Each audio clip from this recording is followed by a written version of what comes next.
I like nature shows, and there's one narrator in particular I like. What I like about when a good nature show, it seems to me, does two things. It tells the story, it tells what happens, the science, whatever. But it also wonders at the thing in nature that's being discussed. And the church does that too. She talks about the dogmas and doctrines, other teachings of the church, explains them, but she also wonders at them. And especially in the liturgy, she does that. I guess you'd call it an art book, called The Life of Mary, the Mother of Jesus, in prose, poetry, and art. And it's particularly in poetry and art that we wonder at what's going on, And much of the book is drawn from apocryphal sources or extra biblical sources. And in the preface, the author writes, he asks the question, why do I draw on so many apocryphal sources? Anticipating criticism, I guess. And he says the reason is the church for 20 centuries has been thinking, praying, drawing, sculpting on the mysteries of God, salvation history, the saints, etc.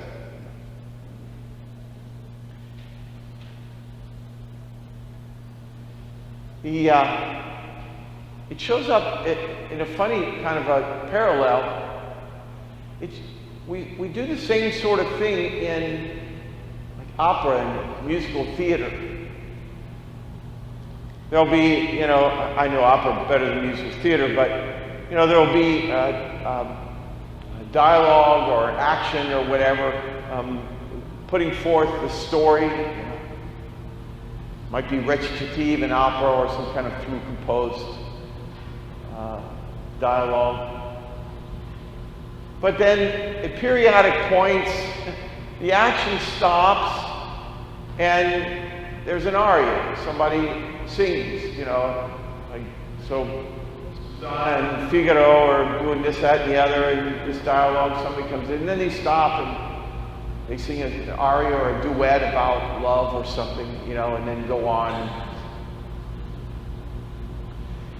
And it's what we have. I always think of this reading on this day as in those terms. Like we have the story, Mary goes in haste to the hill country, goes into Zechariah's house, greets Elizabeth. They have this little dialogue, That's the story going on. And then Mary stops. And I don't mean this in any silly way, but in my mind I always think she stops then and sings this aria of praise to God for the wonders he's done. And so we have the story, and then we have the meditation on it or the response to it or something.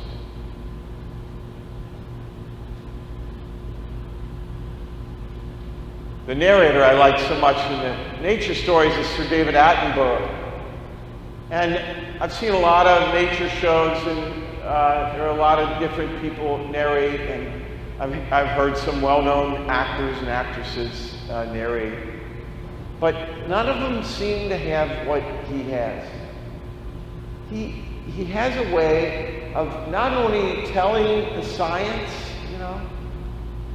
but you can hear it in his voice, or at least I imagine I hear it in his voice, that I think he wonders at it also. I remember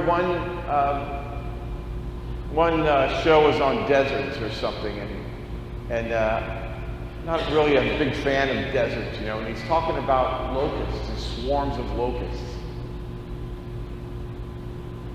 And you wouldn't think you could get much wonder at a swarm of locusts in the desert, right?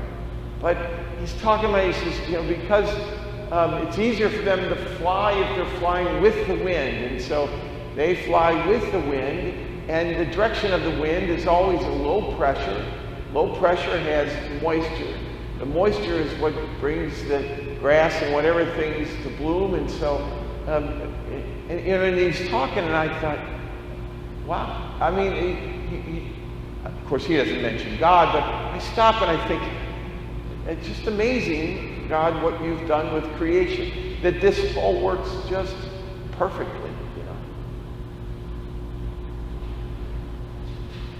And I always get the impression, and sometimes you see him in the filming of it, right? He's a character in there. I'm sure you've seen him in these shows. And I always get the impression that if I were standing there, he'd grab me by the sleeve and say, look at this. Here he's in the desert, but cacti have figured out a way to survive in the desert, their evolution, and they store all their own water, and I just can imagine him doing that, and he's amazing, and he wants me to see it. And sometimes I have different ways I think about preaching, but I always think to myself, I'd like to be able to preach like that people feel like I'm grabbing their sleeve and saying, look at this wonderful thing that God is doing. And not all homilies are like that. Some homilies are teaching. They're not primarily for teaching. But I do teach in them sometimes, or explain, or whatever. A lot of homilies like that. But the church doesn't want us just to know God or know the teachings, understand it. She wants that. Absolutely, that stuff is important. But just to know and understand, but not be gripped by them in any way, seems to be lacking something quite vital. And in past years, I know I've talked about the dogma of the Assumption, what it means, the words that Pius XII used, and how fathers of the church have talked about it, and all that's important, it's good, But this morning, and today, actually, off and on, and yesterday, I've been looking at one of the paintings one of the reproductions in this book. And I know some of you have been to Siena, so maybe you've seen the fresco that I am going to talk about. There's a fresco in the Palazzo Pubblico by Taddeo de Bartoli on the Assumption. And I don't know what the real thing looks like, but the reproduction is quite amazing. You see a little bit of the sarcophagus, but not much, because the apostles are all kneeling around with their heads bowed, and as you're looking at the thing, so Mary would be facing this way. She's partly in the sarcophagus, but she's sitting up and she's reaching for Jesus, and he is here leaning down from heaven, reaching for her, their hands are kind of crossed. And she's in this just lovely robe, big flowing robe with gold trim and lots of gold in this thing, gold nimbi, what do we call them? Halos. And not just like Jesus' halo isn't just a halo, but it's got rays shooting out like our monstrance. And Jesus in this lovely blue, he's in a white robe with a blue tunic, and it's got all this gold trim flowing everywhere, And as I look at this, I can tell Bartoli's not just trying to tell the story. He's wondering. There's no way he could paint like that without having some wonder about the Assumption himself, some awe, And I think he wants to communicate that to us. And as important as it is to know what the Assumption is and understand it, tonight, I guess what I'd really like you to do is let what happened really sink into your heart, not just your mind. And, think about, it's amazing. This was a person, flesh and blood, a woman, just like us, and kept from the stain of original sin. And then whether she actually died or fell asleep, depending on which side of the church you're on, east or west, doesn't matter. But that God would not have allowed death to have any hold on her, no corruption of her body. And yet even at this moment, she's standing in Jesus' presence. And Jesus has a body too, They can talk to each other the way we can talk to each other. They can touch each other. And one of the things the church wants us to do is she wants to grab us by the sleeve, I think, and pull us and say, look at this wonderful thing that God has done. And sometimes when I think how we can, of course we have this wonderful mystery and miracle at every Mass. And I sometimes wonder, and I know how I was, say when I was a teenager, probably I wasn't all that responsive maybe or something, I don't know. But that we can come to Mass sometimes and not respond, and not sing, not follow with the prayers, not let the liturgy pull us in. We think about, okay, I got to do this later, and this it's taking a little bit of time. Can we get this moving? Blah, blah, blah, things I hear from people.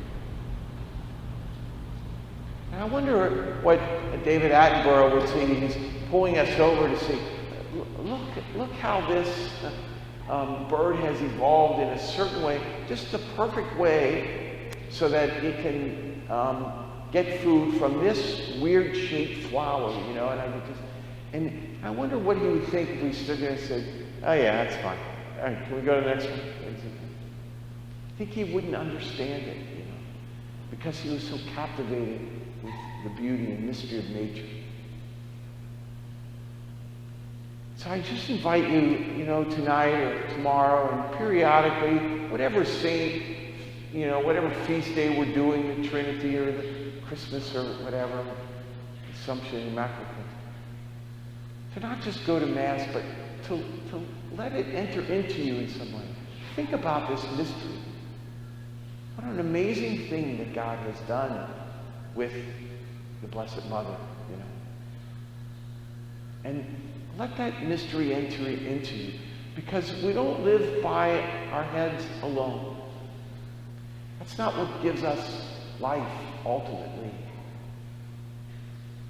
And allow this mystery and the wonder and awe of this mystery, allow yourselves to feel it, to wonder about it. How this happened? What was God doing? Nothing like this has ever happened before.